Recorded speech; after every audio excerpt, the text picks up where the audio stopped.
because for most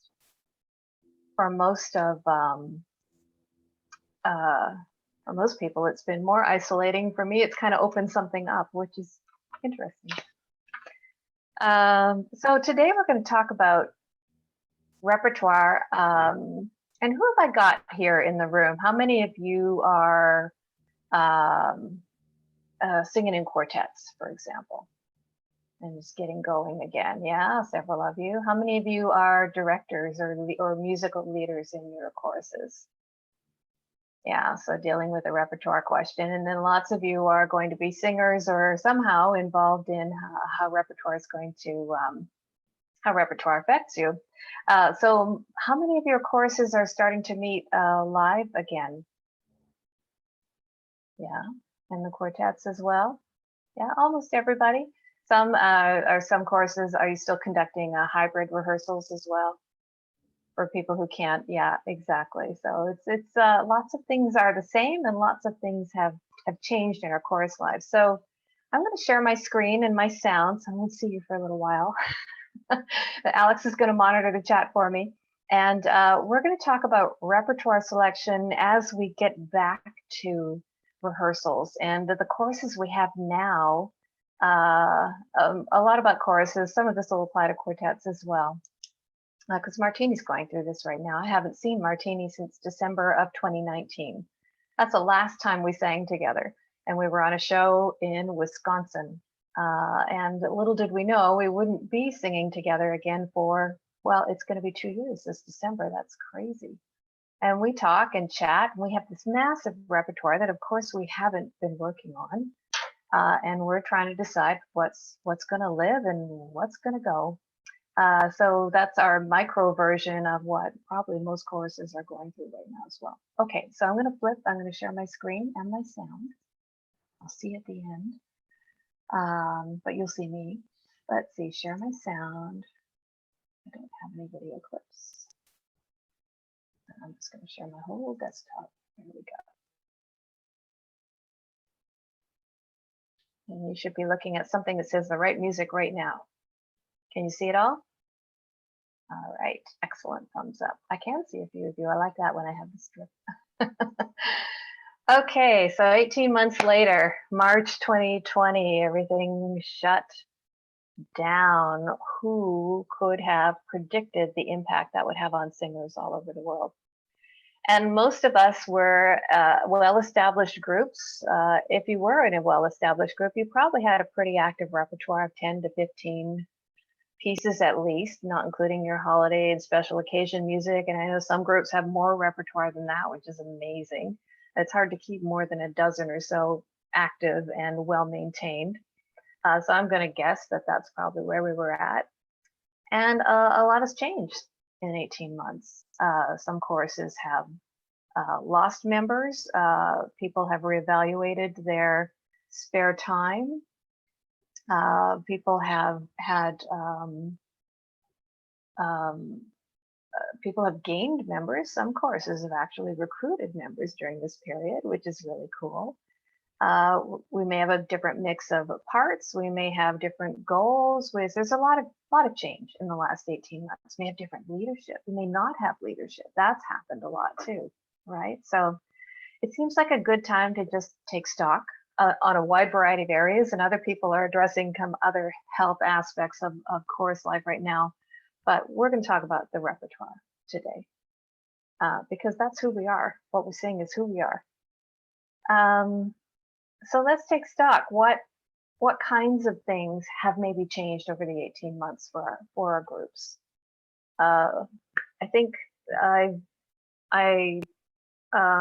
seen a lot in the media, and I know this is affecting our choruses too, about labor shortages, for example. I heard a good podcast about that the other day, and a lot of people are reevaluating their pre-pandemic lives and how busy they were and how rat race it was, and they want to slow down and they want to change things up, and that changes. So people have reassessed their personal objectives in life. And I'm going to guess that there is a parallel, possibly, in our chorus life or quartet lives of what we want to accomplish. especially if we were super competitive before, very competition oriented. There are other aspects to chorus life that maybe need emphasis now, more the social communication, the interaction, support, getting back to vocal production. So maybe have a look at our objectives as we're thinking about repertoire. Believe it or not, the goals of the chorus are going to influence what we want to choose to sing, maybe. We've had a lot of change in membership. We've had people decide to take a pause. I've heard from chorus directors who were 25 and now are dealing with 18, and so they've got part imbalances. They've only got, a bass, or so they're trying to deal with that while they're making repertoire decisions. And then, of course, choruses who don't have their directors right now as well. So their assistant directors and members that are stepping into the gap are also trying to deal with what they can teach and their skill set and their interest in terms of repertoire. So those things will all change, what you want to sing. I think they're important factors. Our vocal skills are a bit rusty.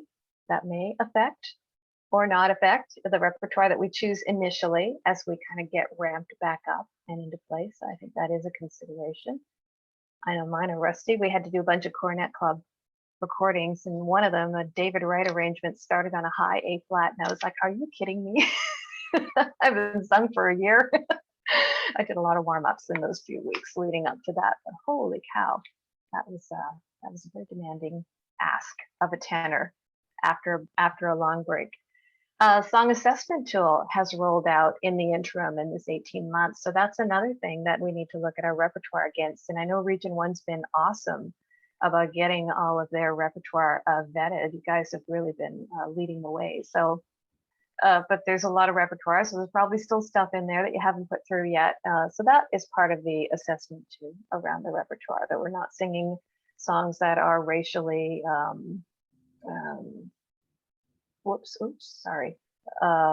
inappropriate in our music. That's really what song assessment tool is. Now you can see where we're going. I brushed my hand across my mouse pad and it rushed me right through the whole deck. So song assessment tool impacts performance opportunities. That's changed a lot. There's a lack of in most places. If you can find some good outdoor opportunities, people are starting to return to theater. Broadway is opening up again. Like, it's starting to happen, but there's still maybe not the same kind of performance opportunities we used to have, which may impact the kind of repertoire we're going to sing. Our rehearsal format is probably different. Lots of you are back to live. I know with my old chorus Lionsgate, the live is capped at, they're a big chorus, but capped at 50. So you have to sign up, first come, first serve. If they have overflow, then you're on the virtual half of the rehearsal. So they're doing hybrid. They can't meet as a whole yet. Sometimes they can meet, but they're in two separate rooms in the same facility, and they can't be in the same rooms all together. There's a cap on what they can do. A lot of groups are meeting outside. I know I've seen lots of video of HOTS meeting in a parkade somewhere. And that works, right? But it's weird, right? Rehearsals are a little weird right now. They're masked, they're physically separated. Barbershop is a close contact sport. Really, it's a full contact sport. We like to be close to each other when we're singing a cappella, but now we're standing a few meters away. So it's changed the experience. Rehearsals are shorter. A lot of rehearsals I'm hearing are shorter, a couple of hours maybe, instead of the full, 3 hours standing on the risers that we used to do. Breaks need to be built in, la, la, la. All these things might impact the kind of repertoire that you're going to choose to sing and how we rehearse it. Financial status, that's an important thing when thinking about repertoire. Depending on the size of your chorus, a new piece of music will cost you at least $100 and up to $500, or if you commission something, it might be more than that too. So another thing to think about, what can you afford as well. So maybe put in the chat, what factors right now are influencing your decisions around repertoire in your chorus? If you're a decision maker, even if you're not, what factors do you think would be affecting your chorus or your quartet in its decision around repertoire? Is anything new or It seems always.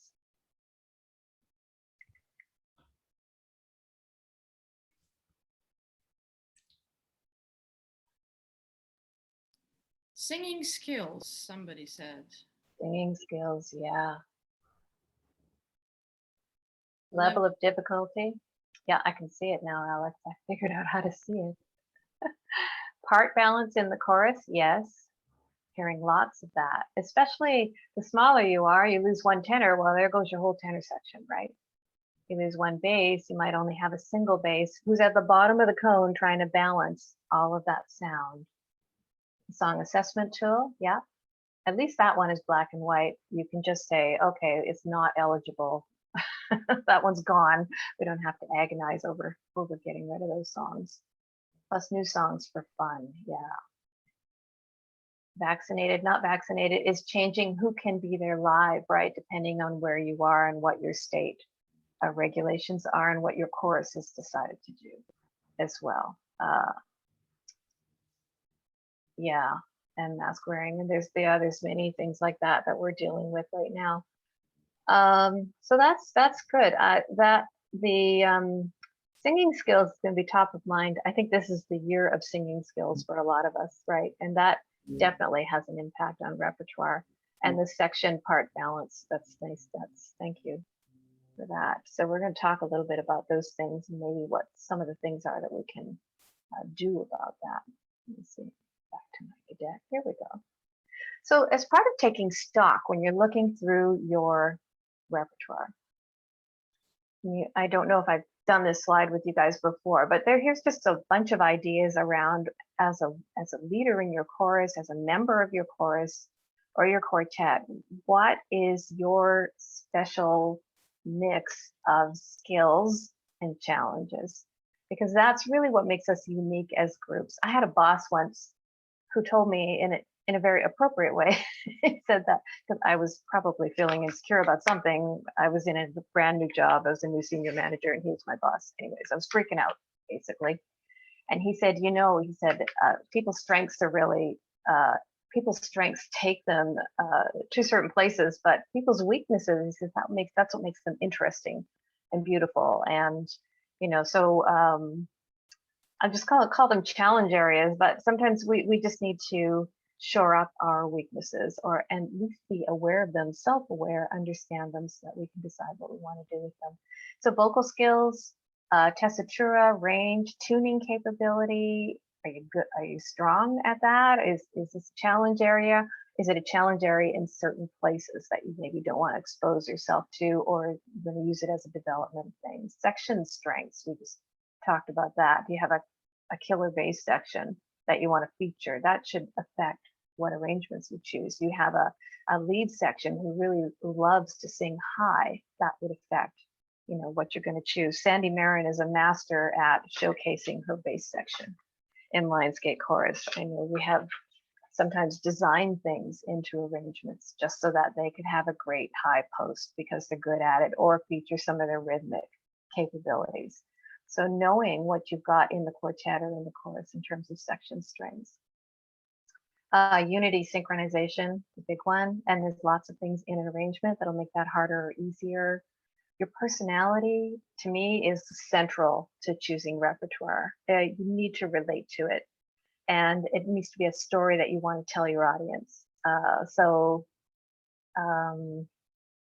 Choruses have this great way of rejecting things that don't speak to them, which is they just don't sing them very well. And as a director, I've chosen songs that I really loved or the music team really loved and then put it on the chorus. And then 3 months later, we're still struggling with it because the chorus is just like, I don't get this song. I don't like this message. They're not doing it on purpose. It's just human, right? So personality and engagement with the vehicle itself is super important. Sing things that speak to you. Stamina, energy. Some pieces of repertoire just suck the life right out of you, and others are right in your wheelhouse. So this is good to understand. Tempo. Are you backbeat, downbeat kind of chorus? Are you good with ad-lib deliveries? Showcasing what you do well is what we're trying to get into. Rhythm, syncopation. Also, If it's a really rhythmic piece of music, then make sure you're able to teach it, and then that your singers are able to pick up on all of that. So these are just some ideas of different kinds of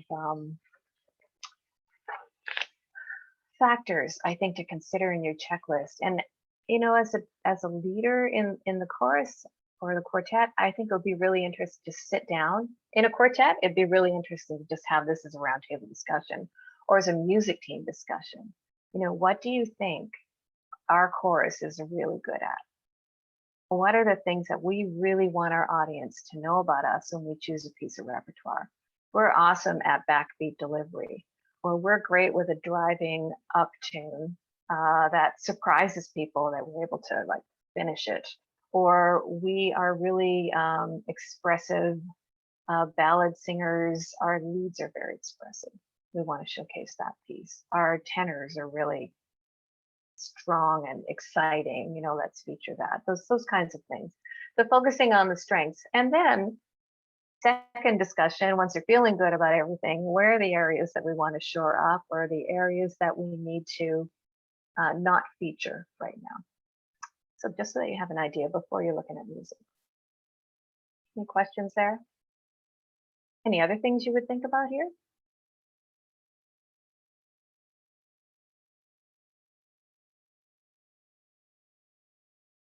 Yeah, we're taping for rustiness. And are you small or medium? Yeah. Yeah, I feel for you. It's a hard time to be a leader. I hope you have people that you can talk to in the region, support groups, or areas where you can reach out besides these schools. Now that we are experts at Zoom, it's pretty easy for a gang of directors to get together and chat. I would be into that if I were a director. Just someone to whine to that's not in your chorus. Can be helpful. Okay, so things to think about repertoire for right now as you're facing these different challenges. A mix of new and familiar music. If you didn't love it, leave it. I would. Why pick it up again if it wasn't working? Just cast that away, unless you feel like you have to because you can't afford a new piece of music. But and then it's probably not worth it. Just take it out.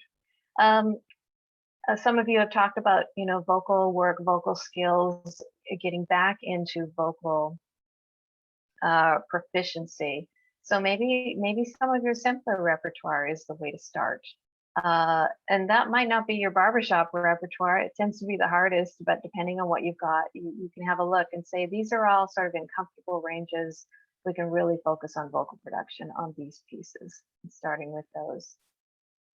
These other ideas came from a choral discussion, and there were just some things I thought, I didn't understand all of them, but I thought they were interesting, like music that can be performed while spread apart 2 to 3.5 meters. What music is that? I mean, barbershop does. We do want to be closer to each other so we can feel it.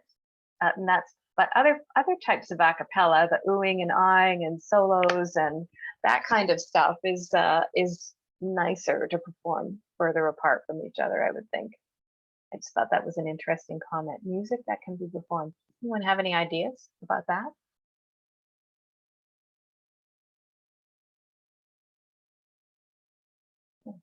Me neither, but I put it there because it made me think, what would that be? It wouldn't be barbershop. That's interesting. If you're down in numbers or missing voice parts, think about maybe some SSA additions to your repertoire.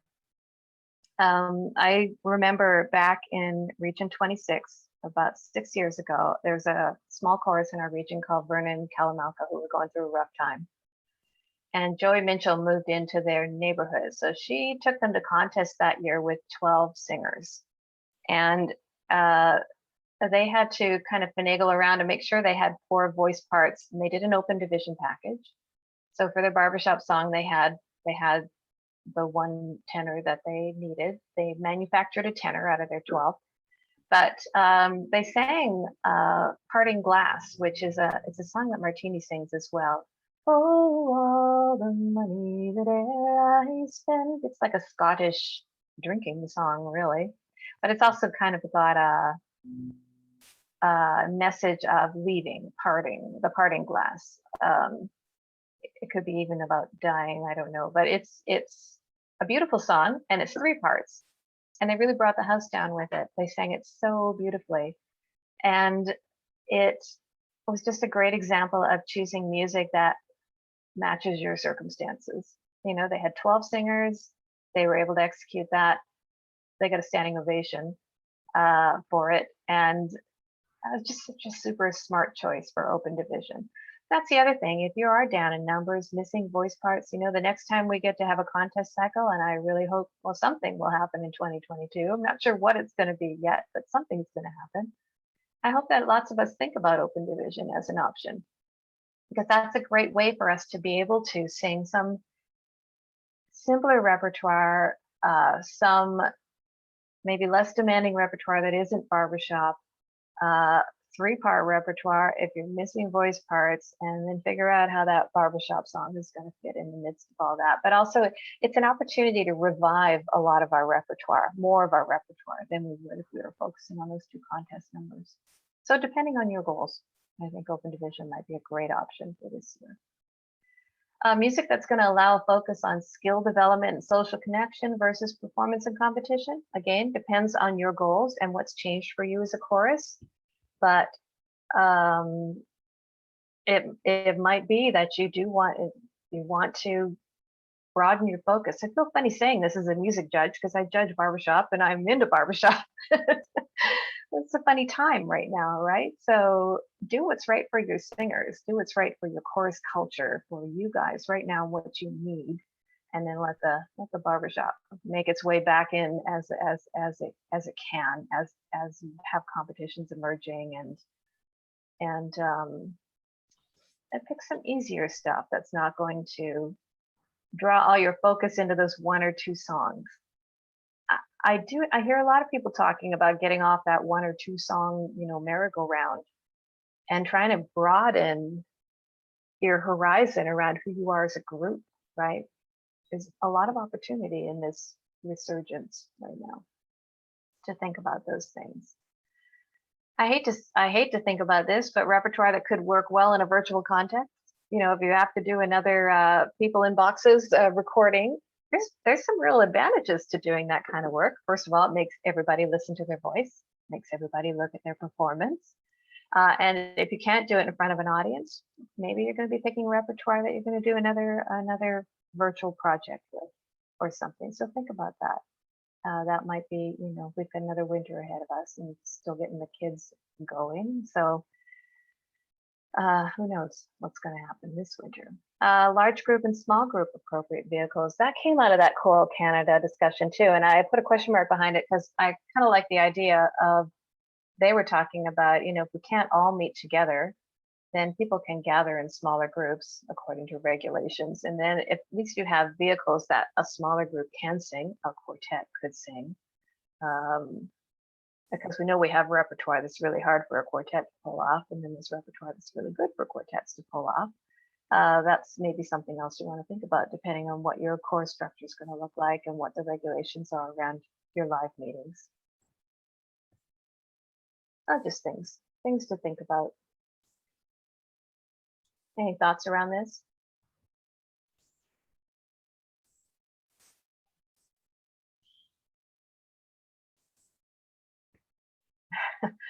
Annette Hotz is singing Brand New Day with different lyrics. There's a surprise with the phrase, no more Zoom, we're all in one room. Love it. Humor, get us through this too. Okay, so taking stock. And this is what Martini's doing. We've done 4 CDs, so that's about 50 songs, I think. We've decided, we had cut some of them before December 2019, but make a list of your whole repertoire and determine the keepers, the rejects, and the maybes. And then anything you might keep, make sure it goes through song assessment, because it's got to go through song assessment. If it's going to appear in a Sweet Adeline stage, you're going to sing it as Sweet Adeline. So get that through. We always like a good spreadsheet in Martini. I don't know if you can see the end of it with this little guy here, but So we've got the songs all listed here, and then we have our voting columns. And after I pulled this, because I did this a couple of weeks ago, I see nobody else has voted yet. So I reminded them because they asked me to do this. So we do like a green, yeah, I really, really, really want to sing this one again. Yes. A yellow one is, I'll sing it if you guys want to sing it. And red is, no, we're not singing it. And in the quartet, we allow a veto. So if anybody votes red, we just ditch the song. This one we had already knocked out of the repertoire before, so that works fine for them. It will be like a real veto, but we're pretty responsible with our vetoes. And then the three of them will vote. When we see the all green strips, those are the songs we're going to start reviving first. And then the yellow ones, we may have to discuss them. Yellow no means, I'll do it if you really want to. It's that kind of a thing. So the yellow no's tend to go away. They tend to get deleted as well. But the yellow yes is, Charmed Life. I like this one. It's a bass solo. Shannon does a great job of it. I always struggle with memorizing it for some reason. It's just got some repetitive but slightly different passages. So I'm happy to pick that one up again. If Shannon says green yes and it's her solo, then we're singing it. So that just means I won't interfere with somebody else's green yes.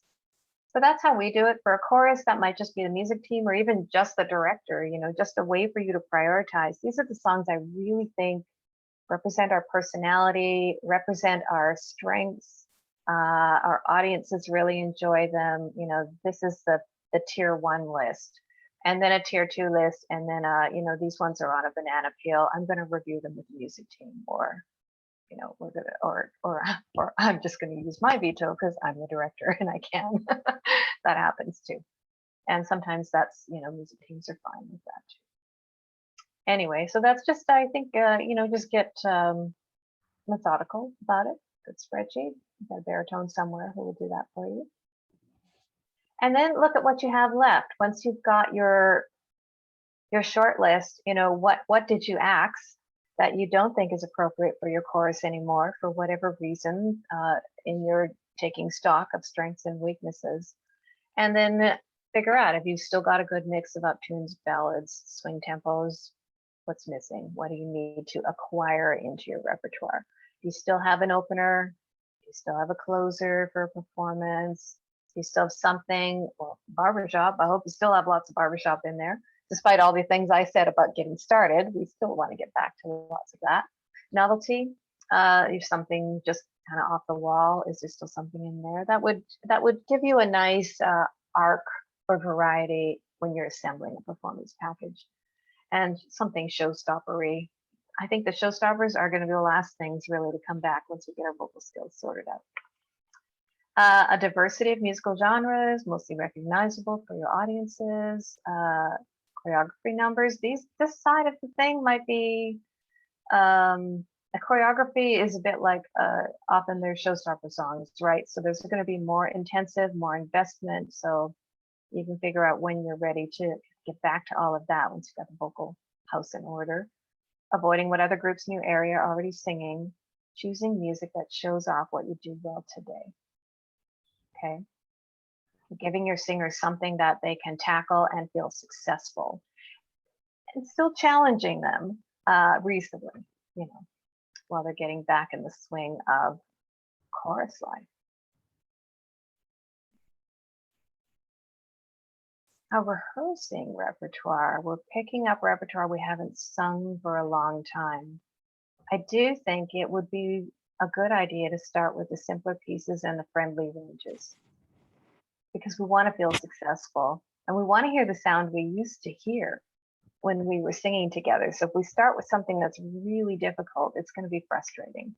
And as directors, I think you'll want it. Barbershop will be the most challenging. It's close. It's got the highest demands on tuning, on balance, on precision. Barbershop is a precise art form. It's a lot about precision. And I think that's why we have expression and visual communication to make sure that we go past the precision and into the art of what we're doing, but the foundation of it, the singing and the music, the way it's arranged, the way it's tuned, is very precise. Dick Sharon has something complimentary he says about barbershop, and it's sort of like the black belt of a cappella singing, you know, because the tuning demands are so specific. So keep that in mind when you're looking for ways for your chorus to feel successful as they're just getting to hear each other again for the first time in a year and a half. Focus on infusing each piece with your best vocal production. So as musical leaders, that's a big deal. Making sure that everything we do has got your supreme vocal production, has your first is your first priority as you're working through this. So I think in my class at the end of the day, we'll talk about vocal production towards the end, and just ways to kind of help people get back in shape, some programs to give your singers to do some things you can do together as well. And resources for the directors and non-directors in the room for planning those things. I've been learning a lot about deliberate practice lately as it relates to piano playing, but really it relates to any instrument. And just the term deliberate practice, we do this, but sometimes we don't do it as much as we could maybe.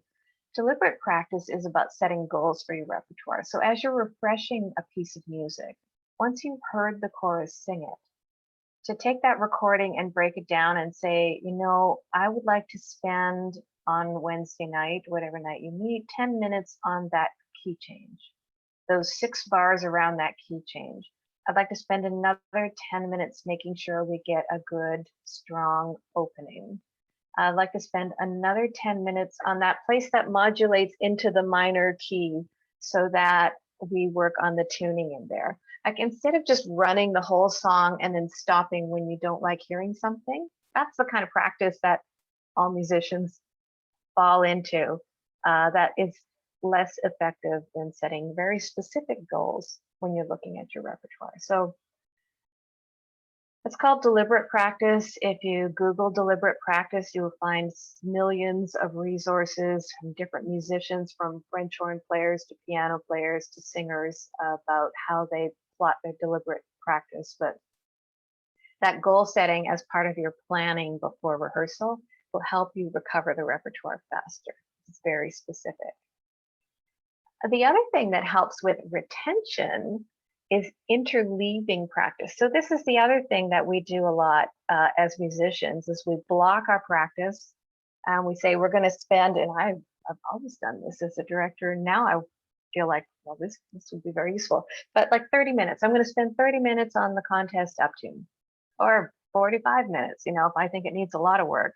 So I might have some deliberate things in there that I want to work, but still I'm taking the whole time and I'm letting the chorus get super comfortable with the stuff that I'm teaching them. Then I tape it at the end, which is the very best it's going to be, but not necessarily what it's going to be on stage, right? Interleaving practice, and then I'll go on and spend 30 minutes on a ballad, and then 30 minutes on a repertoire piece, or 20 minutes or whatever. An interleaved practice would mean that you would take that 30 minutes and those 3 songs and say, I'm going to spend 10 minutes on the contest up tune working on the key change. I'm going to spend 10 minutes on the ballad working on that tuning issue we have at the end of the intro.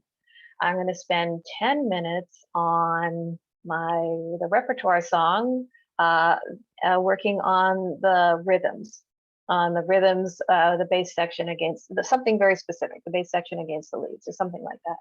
And then I'm going to go back to the first vehicle and spend another 10 minutes on it. Maybe the same topic if I didn't think we were finished with it, maybe a new topic that I will have an alternate plan for, and then 10 minutes on the ballad, and then 10 minutes on the repertoire song. The thing that does, and Molly Gebrian, she's a professor at some university in the United States, she does a lot of videos about this, and so does a guy named Noah Kageyama who teaches at Juilliard. He teaches psychology, sports psychology, as it applies to musicians at Juilliard. And the interleaved practice, from the studies that they report back, the human brain likes to be recalling things. And when we stay in one topic for such a long time, the human brain doesn't perform as in as focused a way as when we have to recall things. So by taking those practices and making them in 10-minute chunks, when you come back after one rotation, you do A, B, C, and then you come back to A, the brain is recalling and reorganizing the information from the last 10 minutes.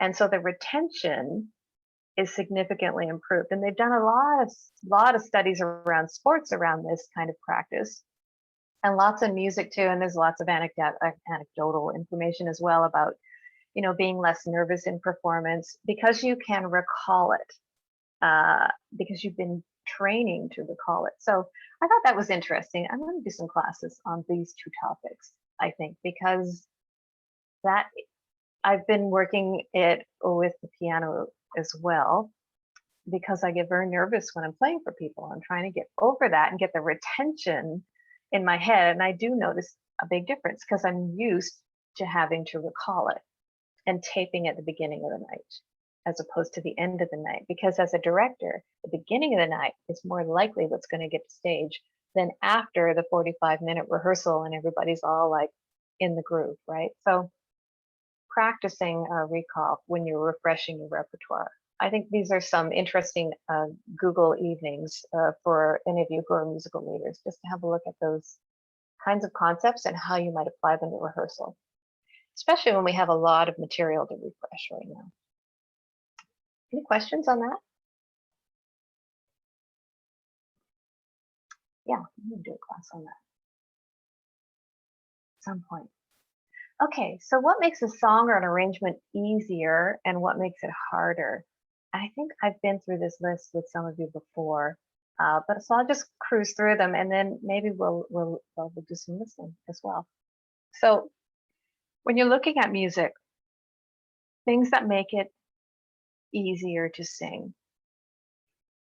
You all know what a major scale is. Do, re, mi, fa, sol, la, ti, do. If the song is written in a major key, if most of the notes in the melody are on that scale, that's definitely going to make it easier. If you're looking at a piece of music and you see a whole lot of extra accidentals, a lot of flats, a lot of sharps, a lot of naturals, composers or the writer, the arranger, the composer has modulated into a different key. Those things are going to be harder for your singers to tune and sing.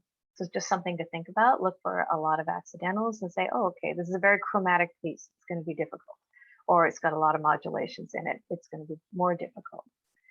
If you don't see a lot of that, that's good. That makes it easier. Strong voicings and smooth singable part lines for all voices, including the melody. So big jumps usually create more tuning challenges for singers. And a very rangy melody line will create tuning challenges for everybody because wherever the leads are, the baritones aren't, right? So if the leads are jumping up, the baritones are diving. They're always doing that dance around each other. Basses do have jumpy part lines. They have to go to where the bottom of the chord is. So you'll see a lot of 1 5 1 5 1 4 5 1 kind of stuff in basses. That's okay.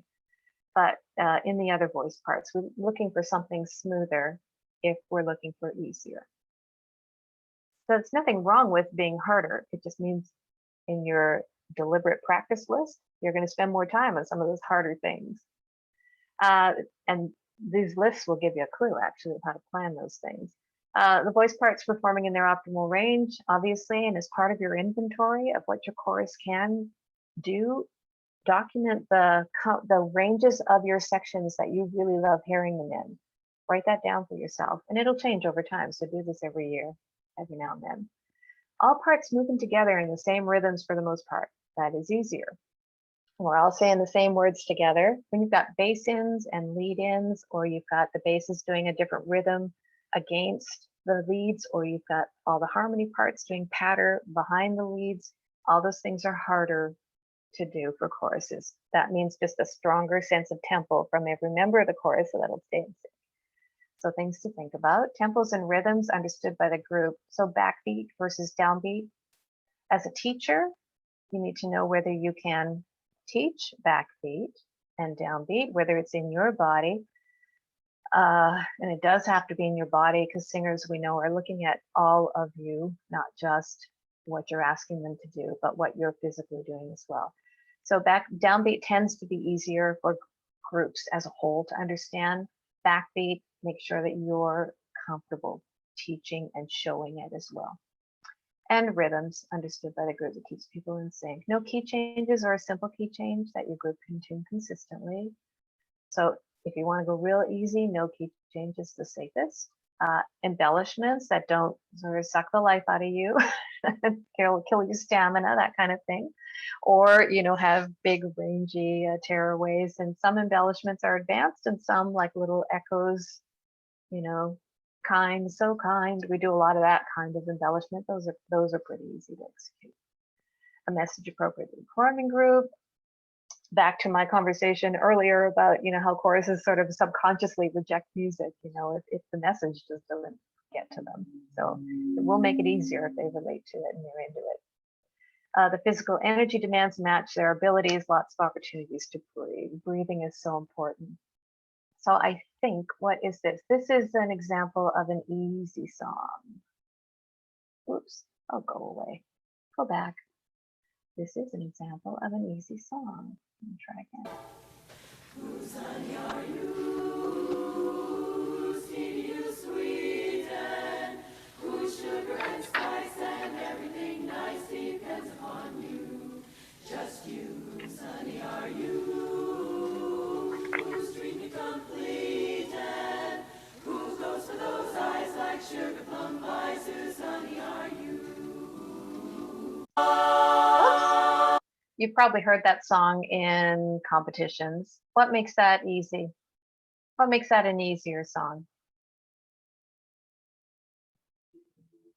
in this list?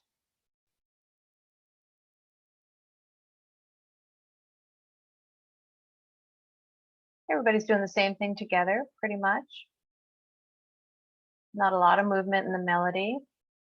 The range is consistent. Yeah, exactly. Yeah. Not a lot of accidentals. Yeah, you can hear it's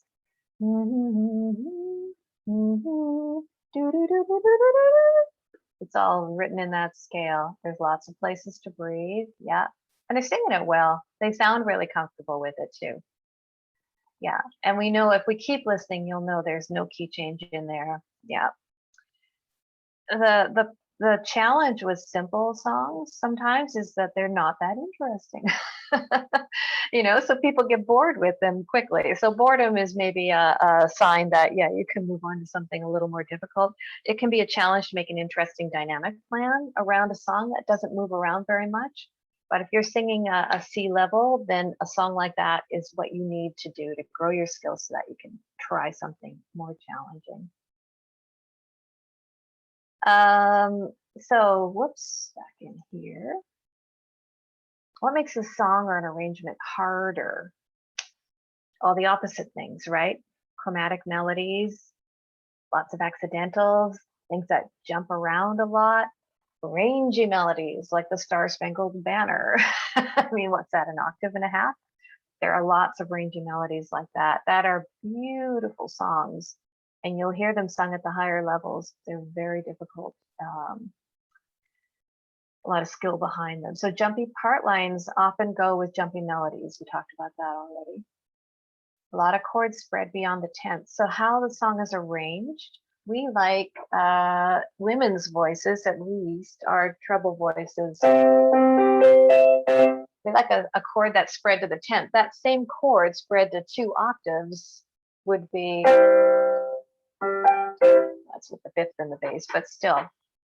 That means the basses, when it's really spread and the cone looks like this, the basses have got to fill like all of this.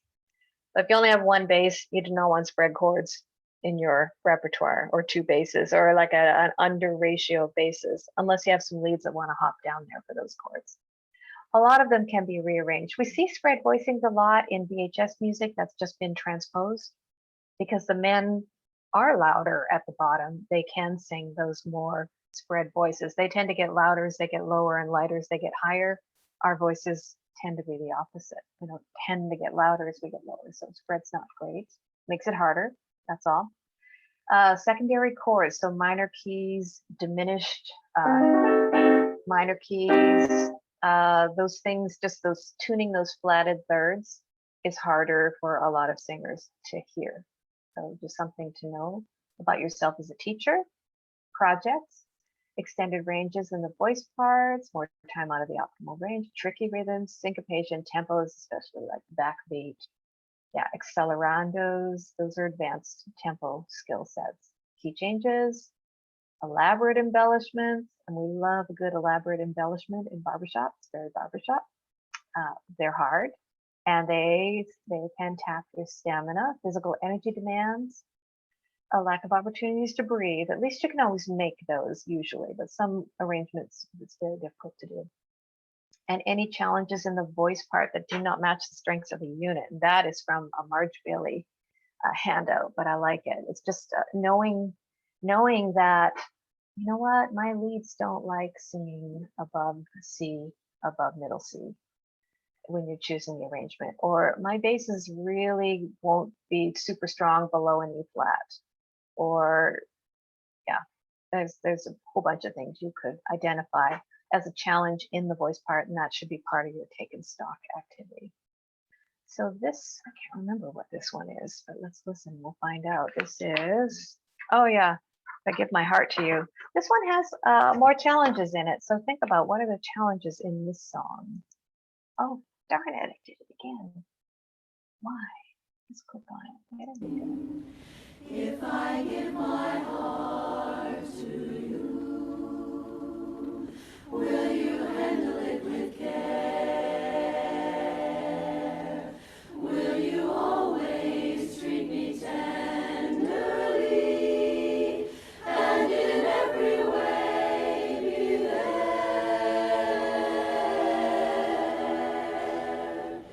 If I give my heart to you, will you give me all your love?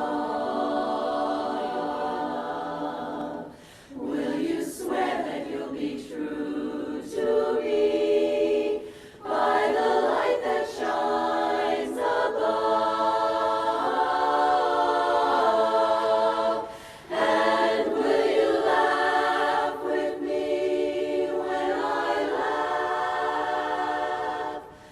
Cry with me when I cry, and always be as you are with me tonight, tonight.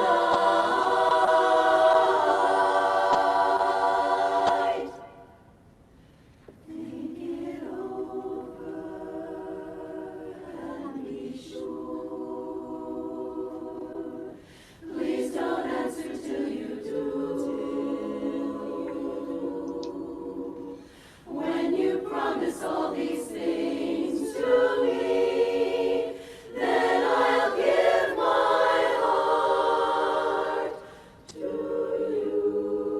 only you. My heart and all my love, I'll give to you.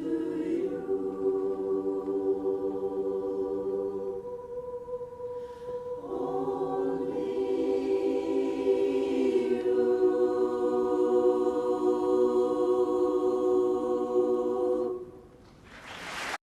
They did a pretty good job. But there are lots of things that they would have had to really focus on in that are on this list. What are they? Spread voicings, elaborate embellishments. Yeah, that key change embellishment is very elaborate, right? It goes on and on and on. It's really exciting. Dynamics, I agree, Sally. To me, dynamics is probably the hardest part of this arrangement. You can't sing it without the dynamics. And lots of movement, range, yes, Becky, range, a lot of range. It's got a tenor post. You know, always look at the beginning or the ending and think about the section that's going to carry any kind of big moment in the song, and that beautiful tenor post is so pretty. Just make sure your tenor section wants to to handle that, right? I've seen poor lonely little one tenors with that post, and I'm just thinking I'd be peeing my pants if I had to do that for my whole chorus, and they were all relying on me. God bless tenors. Okay, yeah, there's a key change in there. I mean, that would be for your deliberate practice, something you'd want to circle. Yeah, the dynamic demands. Those phrase end embellishments, almost every phrase end has an embellishment in that song. And I've looked at it too and thought, could you take some of them out? It's hard to take them out because it hurts the forward motion. They're replacing an orchestra, kind of, those embellishments. But they are they're exhausting. I've sung this song. They are tiring because you have to extend through the end, and then the forward motion makes you take another quick breath and off you go again. And so there are challenges in that song. That's harder than it sounds. I think though, when you pick a piece of music, if you look at these lists and say, which are the challenges I'm going to face with my group, my quartet, or my chorus, then plan your rehearsals accordingly. And if you are deliberate about tackling some of these things that make it harder, you'll be successful with it, and the group will learn. It's just making sure that we tackle them on purpose. So a couple more things. We have 5 more minutes, so we're going to do them. I thought it would be fun to listen to a group that's tackled something maybe that's over their head, and why. I think that's what I've got here. And a group that has tackled something that is probably right in their wheelhouse. So we'll start with the wheelhouse. We can talk about that. So this group, I think, has chosen a really appropriate piece of music. It's interesting. It's beautiful. It does have some traps in it. So tell me if you're listening to this group singing, or if you were directing this in your own group or leading it in your quartet. What are the strengths? What are the easier and harder things about this arrangement for this group? Roses of yesterday faded and thrown away. Love is a pale bouquet of yesterday's roses. And I'm just going to rephrase my question and say, what are they showing off that they're doing really well? And where are they exposing weaknesses? How's that? Roses were once in bloom here in my lonely, lonely room. Now there's a faint perfume of yesterday's roses. Roses of crimson red faded when love was dead. The summer fled and winter discloses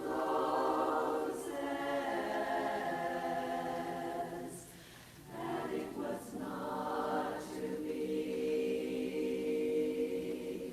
All that is left for me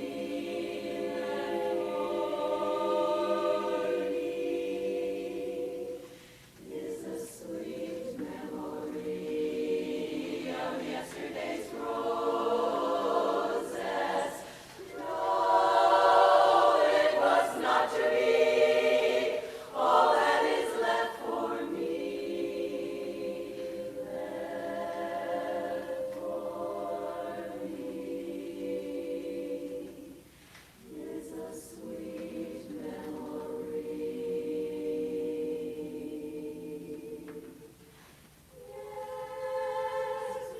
Yesterday's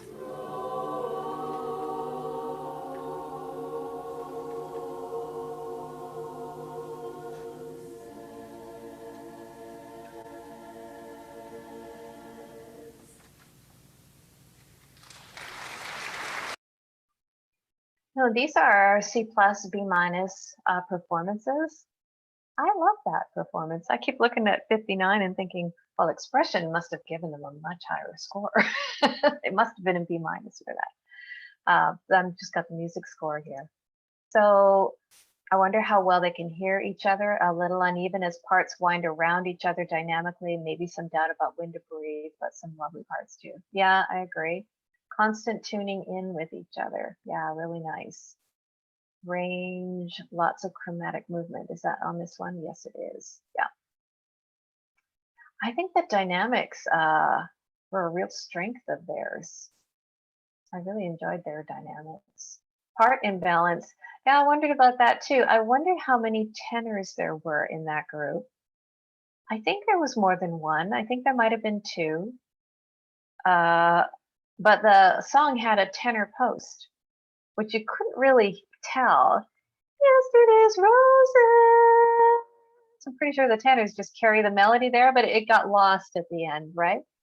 So as a leader, as a director, I would have maybe asked a high lead to join them so I could hear it more, or I could rearrange that to be a bass tag, maybe not in this song because I like it in the tenor part, but things like that to think about when you're choosing music. You know, this song has a tenor post. Am I going to be able to rearrange that, or am I going to be able to recruit a lead to help out my one tenor to do that? I think it has a nice smooth melody. That does go on the easier side of the house. It has a descending line that can create pitch loss. So there's project, probably some droning or something in your deliberate practice where you say we're going to work on that, where the line's descending. I thought the embellishments were pretty simple, and their baritones did a really nice feature. Do you remember that? In the da da da da, they had a place where they came out of the chorus and you could hear they were a gorgeous section. So if I had a baritone section for like that, I'd look for things that would feature them if I knew that they could handle those kinds of features, because that adds to the success of the group. If you're all playing on the same team, you want to feature your team, you know, your team strengths. I don't think there's a key change in there. That's a good choice. So overall, I just thought that's a good choice for that group, for the things. And the couple of little things I might have dealt with would be the tenor post, just making sure I could hear it. And yeah, that was probably all. I would have thought that was a great selection for them. So here's a group, same score actually. Corinna, we but only have a couple of minutes left. Okay, I'm just going to play this part of this one then. But same score, a lot of challenges in it. And I'm almost on the last slide, Alex. Thank you. Yeah. Yeah, let's see what you think about this one here. Whoops, come here. Where are they showcasing what they do well, and where are they showcasing maybe some areas that they need to focus on? Whoa, I love your loving arms. They hold a world of charms, a place to nestle when I am lonely. A cozy Morris chair. Oh, what a happy pair. One caress, happiness seems to bless my little honey. I love you, Morris chair. When years have passed away, you'll find my love belongs to you only. 'Cause when the world is wrong, I know that I belong right in my honey's loving arms. Now you've heard lovers, lovesick lovers fret about their pet, they always get romantic, drive you frantic. I'm so different, oh so different now. Oops, I turned it off, but that's okay because we're getting over time. But that is a really hard song. That song has 3 key changes in it. It's got at least 3 tempo changes in it. There's a stomp section coming up. There's a lot of different stuff going on in the bass section than the rest of the chorus. It makes it very hard to synchronize. So if you're picking a song like that at that C+, B- level, just know you've got a billion projects in there that you need to deal with. So that, whoops, I'm going to keep singing. So when you're picking music, think about tailoring. You've probably seen some of these before, but these are some tailoring ideas, and you'll get these slides at the end. But revoice the spread voicings if they're going to create a balance issue for you. If range is an issue, either don't choose the song or look at whether you can do revoicing or melody transfers. Work with an arranger, make friends with an arranger. Hangers, posts, make sure that the section that's posting is a section you're going to feature, that it's in the wheelhouse of your quartet member, that they want to do that. Or swap it with another part. Often tenor will go to bass real easy, or vice versa. If it's a lower post, barries or leads or basses might be able to take it. If you have a shortage of voice parts, try some SSA repertoire while you're rebuilding. Ask members if they can be leadors or leadatones, or just for certain key parts of the song. Beauty of a chorus is you can manufacture the part balance. Nobody knows if you signed a bunch of leads to sing that bass post. It just comes out as one fabric in the front, so it's a team effort. So don't be afraid to reassign people if they will. Take a few notes in another part, or even switch parts.